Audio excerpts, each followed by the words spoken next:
Why fearfully? I was thinking about this. God says He created you fearfully. Does that mean that He's like, oh, I hope I don't mess, what? Why? I'm afraid of making, I'm making afraid of this guy, But why fearfully? Have you ever had like maybe a project you were working on for a long time? And one thing that comes to my mind is like sculptures, paintings. Let's think about this. Think about that pencil drawing, okay? I think that was fearfully, wonderfully made, right? Thank you. Right? This was taken this was drawn with great care. Right? It wasn't sloppy. Do you see any, when I draw like a circle and then I start erasing, right? And I'm like, oh man, I don't like this. Do you see any erase marks on here? I don't see any kind of erase mark. Everything was carefully constructed. Every single line, every single dot was carefully, thought out. So, fearfully and wonderfully made. That's the same thing with you. That God did not do a sloppy job, is what I'm trying to say, right? He didn't do a sloppy job. He carefully crafted you, formed you out of the dust, breathed His Spirit into you. And so you are in the image of God. Okay, and never forget that. All right? Believe that you are wonderfully, masterfully, fearfully made. Next point here. Believe that you are messed up without Him.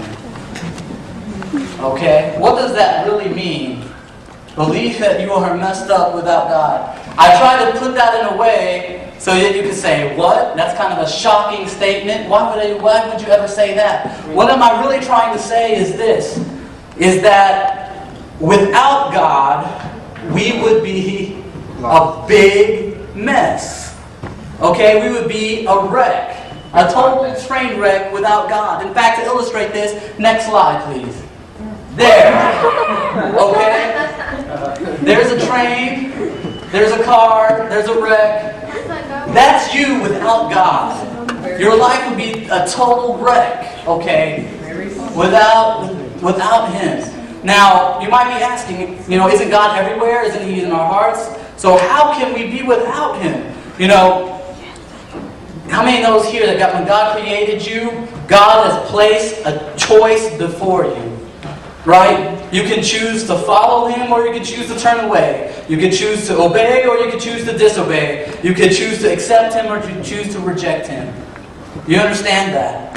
And so, when we choose to disobey God, when we choose to turn away from God, when we choose to go our own way, how many knows that your life can turn into this wreck? I know it. You know what I mean? When you try to do things your way, without the Lord, things can turn into a mess quickly. Right? And so, what is the thing that separates us from God? What is this element that causes this wreck to happen in our lives? That causes us to be separated from God? And the short answer to this, it's a thing called sin. Okay, and it's something that we can't take lightly. It's not something that we can take.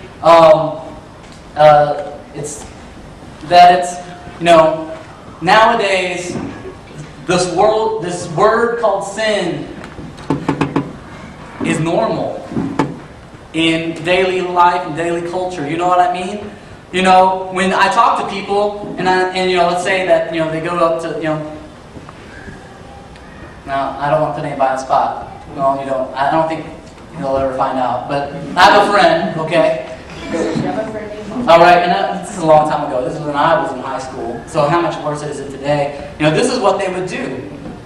He told me this story. It's like, we asked, like, hey, what'd you guys do last night?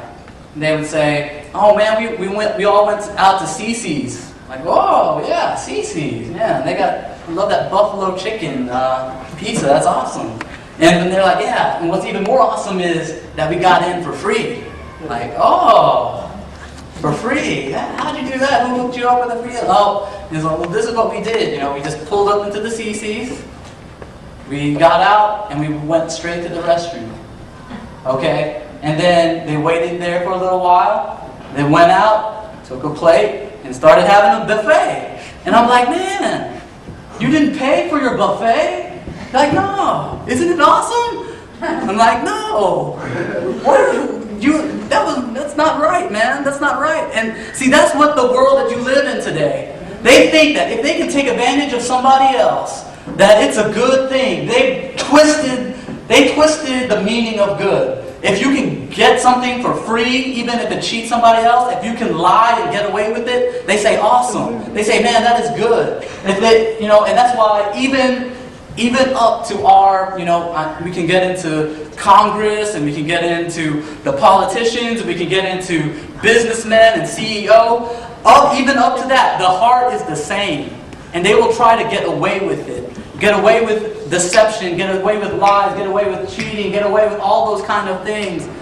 And they think it's good. That's the world you live in. But I'm here to give you the truth about what sin is, okay? Number one, sin is divisive. Sin is devices. Let me read Isaiah chapter 59, verse 1 and 2 to you. This is what it says. Surely the arm of the Lord is not too short to save, nor his ear too dull to hear. But your iniquities have separated you from your God. Your sins have hidden his face from you, so that he will not hear. So tell me, what is it that separates you from God? It's very, very clear here. It says, your iniquities, also known as sin, has separated you from God. Sin is divisive. And it not only divides you from God, it not only separates you from God. How many knows that sin will divide families? Right? It can divide families. Sin will divide friendships. Sin can even divide churches. Do you all understand that? Sin is a big deal. It's not something to make fun of. It's not something to take lightly. Even though the world thinks like it's a big deal, we need to deal with it because it will cause a division between you and God. It will cause division between you and your family, or your family. It will cause division between your friends. It will cause division in the church. It's a big problem. We need to take care of it and do it sober-minded, with a sober mind. Next, sin is deceptive. Okay? Sin is deceptive. This is how deceptive it is. How many has ever sinned against God and didn't realize it until after they did it? Like, oh, oops. Right? It is deceptive. Now, let me read this to you. And this is the biggest example. How many knows the story of Adam and Eve and the serpent? Okay? Y'all understand that? Alright, the devil is the same as he was back then, as he is today. Let me read to you Genesis chapter 3, verses 1 to 6. It says, now the serpent was more crafty. Notice that the devil is a crafty devil. He's slick, right? He's not, one of those guys who, he's not going to appear to you as a devil with horns and that tail and a pitchfork and and scare you, right? Yeah, he's not going to do that. Obviously, he's deceptive. In fact, what does the Bible say? It says he appears as an angel of light to you sometimes. He's deceptive.